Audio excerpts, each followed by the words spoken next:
I'm at Bobcat Stadium with head coach of the Bobcats, GJ Kinne. GJ just wrapped up the second week of fall camp. How we looking out here?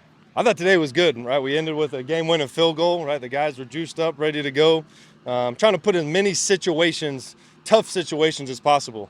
So I think these guys are handling it really well. We did a little bit more team today, which was really good, and the energy was great on both sides. Guys are learning how to practice. So, yeah, everything's looking good right now. And we saw a lot of that energy at the end of the practice. Guys were huddled up and really seeming like they're having a good time. Do you think they're starting to relax a little bit more as these installs are starting to become more instinct?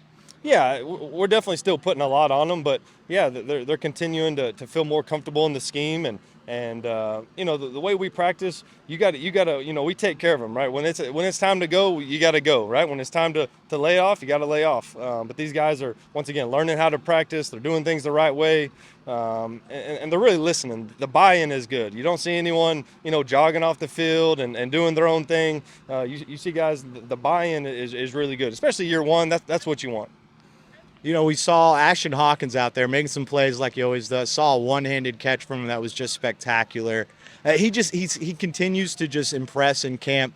How important is he to getting all these other receivers going, getting them a little bit juiced up, despite him not being a guy that followed you over from Incarnate Word, someone you kind of inherited? He seems like he's really taken to this scheme. Yeah, he really is. He's a really, really good player, and he continues every day to go out there and make big plays. And that's what, I challenged him, hey, you're not a vocal guy, but anytime you make that many plays, you're naturally going to be a leader. So he continues to do things the right way on and off the field, and that's going to pay off for him. We saw you playing a little DB out there as well. You weren't D'ing up Ashton Hawkins or anything, but you were hanging your own. And it reminded me, you played some DB at the NFL, right? Yeah. Talk about some of those positions you went through. Yeah. When I signed with the Giants in 2015, I went in for the workout, and I didn't know if I was doing quarterback or receiver or running back. And Spagnola, who's the DC at the time, who's now at the Chiefs, asked me if I ever played defense, and told him in high school, and went out there and did the DB drills with about 7 other guys, and they ended up signing me after the camp. So I try to show my versatility out here as much as I can. You think you could D up Ashton Hawkins out there? I don't have the speed right now. If he runs it, under 5 yards, I might have a chance. Anything past that, no chance. You were telling me the other day you're weighing 240. That might be pretty big for a corner. Yeah, I'm down to 230 now. I could be like a Cam Chancellor, come down and hit you type safety, but that's about it. Get some Dexter McCoy plays. Oh yeah. I'm more athletic than Dexter. Sure. I'm gonna tell him that. I'm gonna talk to him next. That's fine. He knows.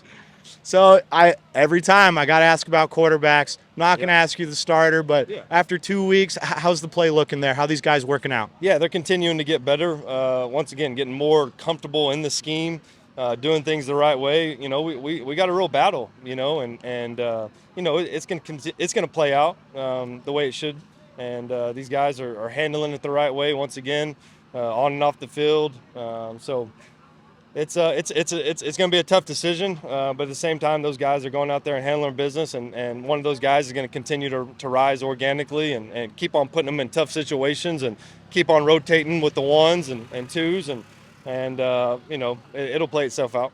Ideally, do you have a time frame in mind when you want to name a starter? Or is it just kind of whenever the decision comes, it comes? Yeah, I think however it happens. I don't want to put a timeline on it, and just it could be figure out who runs out there week one.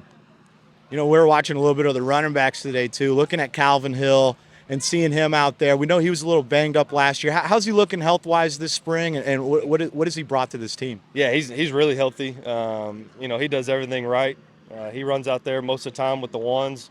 Now, we're rotating those guys, but, he kind of jumps out as someone that always does the right thing. He's got great vision, great acceleration. So he's going to have a really good year, and He's doing things the right way, too. He's another guy that's not very vocal, but guys look at him as a leader. Talking with Dexter McCoy here after you, the safeties coach here, former NFL player. Y'all were teammates at Tulsa, right? Yeah. That's how far back you go. Yeah. What's it like having a former college teammate out here? It seems like you also gave him his first coaching opportunity last year at Incarnate Word. Just talk to us a lot about Dexter McCoy. Yeah, I think anytime you go to war basically with someone, there's a certain level of loyalty there, a certain level of trust, and we kept in touch over the years. He was the Conference USA leader and career interceptions for the conference, and then at Tulsa as well. He's got 18 interceptions in a career, and obviously, you see his stature. He's 6'5", and really athletic. But his intangibles would really, when I was a quarterback at Tulsa, really stood out to me. And he was able to play as a true freshman at 6'5", 100. I don't know what he was listed, but about 160.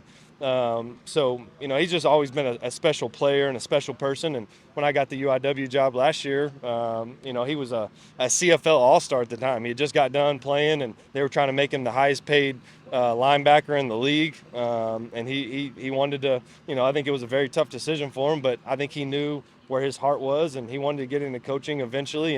And I think same thing, the trust and the loyalty with me. He knew I'd take care of him, and he didn't have to. He's lucky. He didn't have to do the GA and quality control and all that. He went straight on the field, and I'm sure there was a little bit of learning curve for him, but no one would have known. He does a great job, and he's going to continue to soar and rise in this profession. He's a great person, great coach, and those safeties, play really well for him. So that's the name of the game. And great recruiter, great evaluator. Just he knows that what in college I used to just throw touchdown bombs on his head. He had no chance. So he knows that, and so but he's a great coach and great person. So really blessed to have him. So you're more athletic than him, and you used to throw bombs over his head. You're just giving me a lot of ammunition. You said a lot of nice looking, all that stuff. So he's unbelievable. Great father as well. He does an unbelievable job there, and his son's always around, and he's got a really bright future.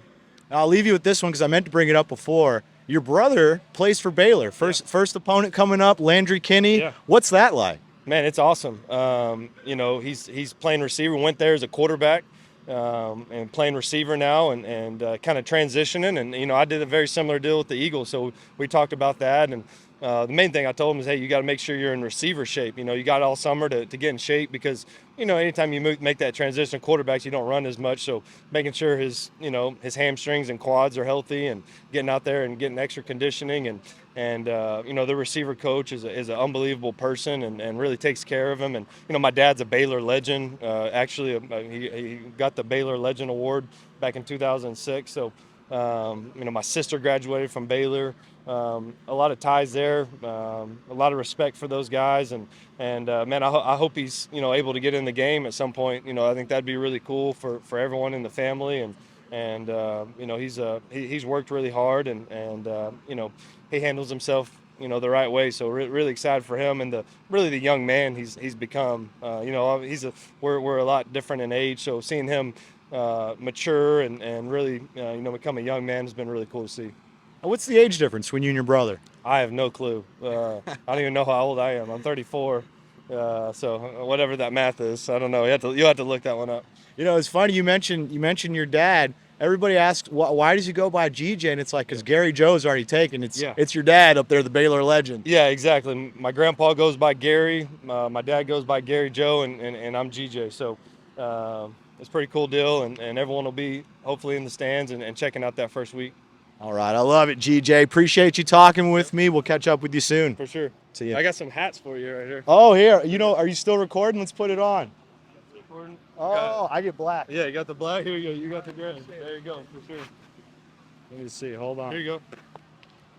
I'll get the Damn. win now or get bent. Is that There it? you go. Yeah. There you go, right there. Do you want to trade? There you go. You can have Right it. Hey, there you go.